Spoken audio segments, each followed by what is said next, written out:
Hello, beautiful people of the internet. This is, I do not know what I am because I haven't made my name yet, YouTube channel. I highly doubt more than 5 people, if that, are going to see it. I'd be really surprised if more than 5 people see this video. But I'm here to tell you a little story time. Sit down, cuddle up, enjoy a nice commentary. So this was a time I involuntarily picked my own fight. So I'm running through the entire night. So it's me, my friend Evan, my roommate Nathan, and more of our friends, just chilling in their dorm room, watching some football. I believe if I remember correctly, it was Oregon, Utah, I think. Oregon won. I think it was an upset. I don't know. Utah ranked 5, Oregon 13, maybe. I can't remember. It was actually pretty recently. I was on Christmas break, and this happened Friday before I left. So I left Saturday morning to go back home. I live in South Carolina and I go to college in New York. So we're chilling in my friend Evan's suite room, which is basically a big room in the middle with a couch and TV, and there's 2 legitimate dorm rooms on the side. So obviously the big area, we crowd a bunch of people, play games, beer pong, whatever. We're having a good time. And the dormitory that I live in, there's 3 different dormitories. It's actually a complex. It's called BBB, so it has Brewster, Brockway, and Boland. Those are names of different dormitories. I live in Boland. Me and my roommate Nathan live in Boland. And Evan, we were hosting a little get-together, dorm room party. That was in Brewster. So imagine like a hotel lobby, but like 10 times shittier. And that's what that was. So that's how we get back and forth between dorms within the BBB complex. So essentially what's happening here is we're having fun. And my friend Evan, I have to give some background behind him, not to expose him, he's probably not going to see this, but he hasn't lost his virginity yet. He's 18. This sounds really shitty, but he's 18, he hasn't lost his virginity yet. And he's been on this continuous expedition to lose virginity to a really hot girl that's way out of his league, and none of us could probably even get. I mean, he's had chances, but he's never capitalized on those. Literally, girls essentially saying, "Will you have sex with me?" And he's like, freezes. Anyways, so later that night, it was probably around 11:30, we have a friend named Satchel, and he was at his girlfriend's place in Boland, where Nathan and I live. But as you know, me and my other friends were chilling in Evan's suite room in Brewster, which is, about a minute walk across the lobby, go up the elevator. They were on floor 7. Me and Nathan live on floor 6, so this was right above our dorm where we live. So, looking forward, making bad blood with people. Probably not a good idea if I know them and they're dorm above. I'm going to see them in the elevator inevitably, and it's not going to be a great idea. So Satchel is in the same major as me, Nathan, and Evan, and we were all in the same major. We're majoring in film. So, we've made films together and stuff, and Evan hit up Satchel saying, "Yo, I heard you're here at your girlfriend's place. Are there any baddies? Can I come over and hang?" Satchel was like, "Yeah, sure. I mean, no big deal." And we had played beer pong, a couple rounds of beer pong beforehand. So, most of us were a little fucked up. Not wasted. Not enough to, not be able to function or walk right, but enough to not know what 5 times 5 was. Evan went up by itself, hanging in the room with Satchel, a bunch of other girls, a bunch of other random dudes, I think, and minding his own business. And then me and Nathan were like, "Yo, let's go check on Evan, see what he's up, see what baddies there really are." Evan said the dorm party was on floor 7, room 25 actually.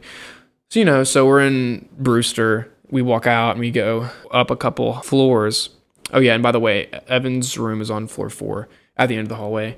So we go up 3 floors to floor 7. And we go over to room 25, knock on the door. This random Durka walks out. This Indian walks out and goes like, "What are you doing?" And we're like, "Oh, sorry, wrong room." So we're like, "Oh, it's Boland 7. Okay." So we go back down the elevator. We go across the lobby, up into Boland, past our floor 6 on floor 7. So immediately we walk in to room 25 on floor 7 of Boland. And the first thing, I should have known this was a red alert as soon as I came in. The first thing I see is, let me get some context of how this girl's dorm is laid out so you understand how all these people were crammed in this one dorm at one time. Tanya was a girl that owned the dorm, and basically what happened is she had a roommate that was psycho, and she requested to leave, but the psycho roommate wouldn't let her, or Tanya wasn't able to, and then Tanya convinced the psycho roommate to move out, so she did. And that means she had 2 beds and an open side. It's a split double, so basically it's the size of a normal dorm, except there's a wall in between, which is ample privacy and you can have your own. Just do your own thing, jack off, watch porn, just do whatever you want to, which is nice. Me and Nathan have that. So then we proceed on throughout the night, and the way Tanya's room was laid out is she had her psycho's bed over to her side, and she usually puts them together to make a queen-size bed. So the other side was just completely empty with like 2 desks. So it was a cool hangout spot. Also, the floor was completely covered in alcohol. It was a literal swamp. All I saw was the reflection of the ceiling on the ground. It was that thick. Terrible, disgusting. I'm surprised women didn't slip and fall and bust her head open. Like, I'm surprised I didn't have to sign a liability waiver to enter that dorm. It was that bad. So nonetheless, Tanya had both of her beds, and she actually split them in half so we could each sit on them like a couch and look at each other. And back to where I was, the first thing I see when I walk in the dorm is Satchel and this girl known as Kate sitting right across from them, just arguing, bickering back and forth. And Evan was there. He had obviously been there for 30 minutes. You know, I was looking confused, like, what the hell are they talking about? So I look at Evan and I'm like, yo, dude, what are they on about? And he said something along the lines of, if a girl has an HIV and has sex with a man but doesn't tell him, is it okay? And I'm just thinking to myself, what the fuck? Of course that's not okay. This isn't the 1950s. Like, that could have been murder. He could have died because of that. Like, what? Are you out of your mind? Anyways, I just let it go. I didn't say anything. I was just thinking to myself, that's fucking insane. Who would ever think that? And the first thing that subconsciously popped into my mind was like, this girl has got to be a radical feminist. Okay, first of all, to clear things up, why is feminism even a thing anymore? Girls have just as much power as men. They're running for president. There's even a girl ref in the NFL right now. Like, you girls are doing fine. Quit bitching about it. How male supremacy is a thing. Even bitching about the WNBA is absurd. You guys, speaking to the girls, lose money every single year. Y'all are millions of dollars in debt. There's a reason why the highest NBA player gets paid $115,000 a year rather than an NBA player getting paid a max contract of $230 million 4-year contract. Let's just put this into perspective real quick. I know I'm off on a tangent. There's a bell curve of athletic ability, boys and girls both involved. Once you get towards the end of the bell curve, it's going to be only males. That's factual. They're just built different, and it's common knowledge. Don't tell me that any girl basketball player could be the best men's basketball player. I don't think any girl in the WNBA could beat LeBron one-on-one. Let's just split that there. But anyways, feminism shouldn't be a fucking thing anymore. It's the dumbest shit I've ever heard. I mean, yeah, maybe you have a right to be bitchy about something back in the early 1900s before the 19th Amendment was ratified in 1920 of women having the right to vote. That was a millennium ago. Who gives a shit? Okay? Feminism, fuck off. That's no longer anything. Anyways, why I'm saying this is because a girl, Kate, thinks she has a right to fuck a guy having HIV and not tell him. That is absurd. Back to the story. So the night goes on, and there's probably the ratio 4 to 5, like 4 boys, 5 girls in the room. So naturally, girls would have to be talking to guys. It was me, Evan, Nathan, and Satchel, along with Kate, Tanya, a random girl Evan was talking to, trying to get at the moment. She was cool. And Satchel's girlfriend, along with some other random chick. Anyways, then Tanya struck up a conversation with me. Notice how she started talking to me about this boy named Harry.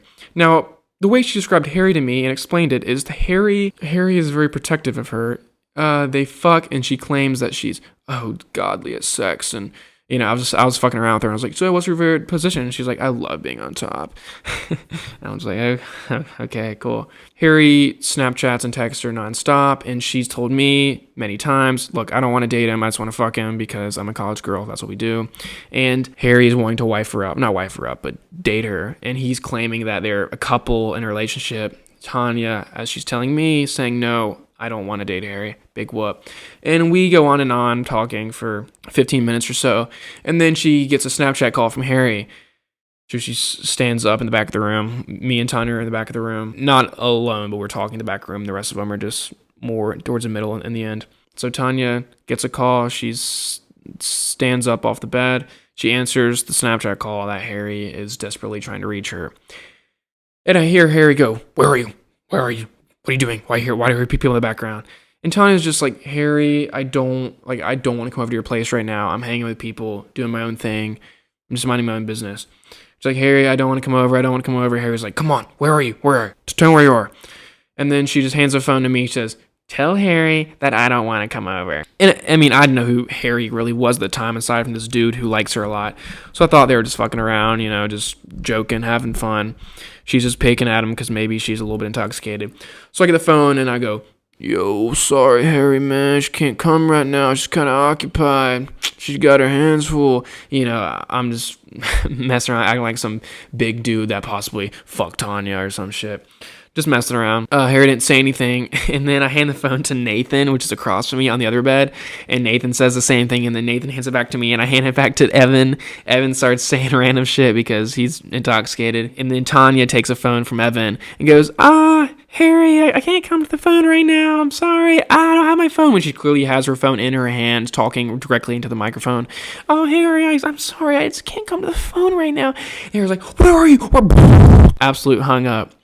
And then about a minute later, Harry barges in with his fucking squad. And him, this other dude that's faded as fuck, walks in. And Harry, walks through all the legs in the middle, grabs Tanya's wrist, yanks her. I'm not even sure if her feet touched the ground throughout the entire dorm that she was in. He yanks her out of the dorm from the back by the window, and she's gone. Just in a split second, I blink my eyes. Where the hell did Tanya go? So after that whole incident just happened, it was me, Satchel, Nathan, Evan, Kate, and the faded guy left in the room. Evan looks at the faded guy looks at Evan. Evan goes, what's your name? The faded guy looks at him, he goes, I don't know. Evan's like, what the fuck? What do you mean you don't know your name? He goes, yeah. Evan just looks away. And keep in mind, Evan's some 5'7", really buff guy. He goes to the gym every day. So I could see how the faded guy was a little intimidated by Evan. Regardless, though, then next we kind of look at each other. We look around and yo, that was really fucked up. You don't grab the wrist like that. And then Kate interjects and goes, what do you mean? You don't even know Tanya. And then I start arguing with Tanya and I go, well, you can clearly see by what I have just witnessed with my own two eyes that whatever relationship they're in, it's pretty toxic and very unhealthy. And then she goes, you have no idea what Tanya and Harry are like. You don't know nothing about their relationship. I have known her for way longer than you. And then I'm just there I picked up more information in 15 minutes than you have gained from her in the past 3 months you have been with her. And then we get more into psychological detail about how men and women interact and how women should be treated regardless. Harry just completely budged in. And I'm like, Tanya doesn't even like Harry. They don't even want to be together. Then Kate starts bitching, and then she leaves. And it's just me, Satchel, Nathan, and the random girl. Just talking, chilling. Kate and the faded guy have just left. 5 minutes later, Kate walks in, storms in. And then she comes in saying the most ridiculous stuff I've ever heard. Kate walks in and says what Tanya was saying to Harry, which was, I felt really uncomfortable surrounded by 3 dudes. They were touching me and I just didn't want to be there. And I'm like, bullshit. What the fuck? First of all, I'm sitting 6 inches away from Tanya when I had been talking to her for 15 some odd minutes. And second of all, you invited us to your place with Satchel's permission. You knew we were coming. You didn't feel uncomfortable. You spoke up a conversation with me. And then I'm like, touching? What? I was like, Kate, you can't throw around accusations like that. She's like, damn well I can. Say it to my face, bitch. I said I just did. And no, you cannot throw stuff around like that.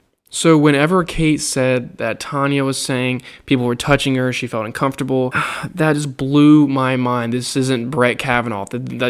That's why you can't throw those accusations around, because things like that end up happening. So anyways, she's like, yeah, I can do what I want. Clearly, no, you fucking can't. And we know everybody here. We eat in the same dining hall. I don't want to see your face again, knowing that you, one, lied, and second of all, brainwashing many other people into hating us. So while me, Kate, Evan, and Kate were arguing back and forth, Nathan's just in the background, shaking his hand underneath his neck, saying, yo, just cut it out. Let's dip. He was probably right, but we were already too deep in anyways. Kate ended up leaving. It was just me, Nathan, and Evan left in the room. We look at each other and it's like, yo, let's just get the hell out of there. I don't want to be here anymore. So then we get up and leave, me, Evan, Nathan, and then we hear Kate in the background talking shit to Tanya and Harry's squad. They were in the hallway down at the very end. Room 25 is in the middle of the first hallway. So we walk out, we turn to our left, go down the hallway to the elevator about halfway. And then we hear Kate in the background just talking mad shit, saying whatever the hell she wants, whatever she feels like. But regardless, that got me and Evan stirred up. And then Harry blurts out, "Yo, you talking shit?" So then Evan turns around and goes, "Maybe." Straight up, maybe. And then Evan starts walking towards him and say, like, "You want to fight or something?" And I'm like right behind Evan. Evan starts walking up to Harry. Harry starts backing himself up. What a pussy. Starts backing himself up into like the end of the hallway, and there's no more he can walk. He's at the very edge of the window. So Evan starts walking towards him. He's about 10 feet away. I'm right behind him. And then Kate starts stomping up, trying to push Evan's shoulders back. And then eventually me and Evan turn and walk off. But then Harry calls Evan the N-word out of nowhere. Evan turns around and goes, "What'd you say?" And he starts coming back at him. I'm right behind, like, we are both there. And they start walking at him. And Kate breaks away from the group again, comes by, starts pushing her shoulders back, trying to get us to leave. And then Harry, you can't even see Harry anymore. He's behind in another room. God knows where he is. He should be with Tanya, since apparently Tanya's having some mental breakdown. Harry's like unforeseeable now. He backed himself up and he doesn't even want to talk. Like, he talks shit and hides. So then Evan and I are just like, like, fuck it. Kate's still talking shit. And we just straight walk out of the door, go to the elevator, and go back down. So why I say I picked this fight myself is because the entire situation, this entire debacle, was my fault. Because I told Harry that Tanya was doing just fine, doesn't need to worry about a thing, whenever I took Tanya's phone. So if I wouldn't have taken Tanya's phone and grabbed her advice along the way to tell Harry to fuck off, then we wouldn't have been in this situation. And my friend wouldn't have been called an N-word, and I wouldn't have had to fight. The thing is, Harry didn't even know who to fight. He didn't know who said what and what was really going on. He just knew that supposedly Tanya was in distress. So whenever he said, "You talking shit," he didn't know who he was talking to. He could have been talking to me, Evan, Nathan. Evan just assumed he was talking to him because Evan's a hormone monster and just thinks everything's an attack on him. I guess he was talking to me because when I was the one beside Tanya whenever Harry walked in. So I think Harry wanted to fight me, but Evan was going to like jump in just as soon as I was. So moral of the story, just don't get in the way of shitty college relationships. It's a waste of time, and honestly, you have more fun pooping and watching videos on your phone than trying to talk to a girl about her confusing college relationship. Nonetheless, we walked out, went down the elevator, saw more of her friends, told them the story, and went on with their day. We probably got back around, 1:30 a.m., and then I had a flight to catch the next morning. So I had to get up at 9, pack, and get the hell back home. And this is where I am currently now. So yeah, this is my first video, and I don't know what my own name is. Hope you guys enjoy. No one's gonna fucking watch this shit. And I guess comment and just tell me you watched it. That'll be appreciated. Thank you for listening, and I'll come back with a much lighthearted commentary. So, thank you. Bye.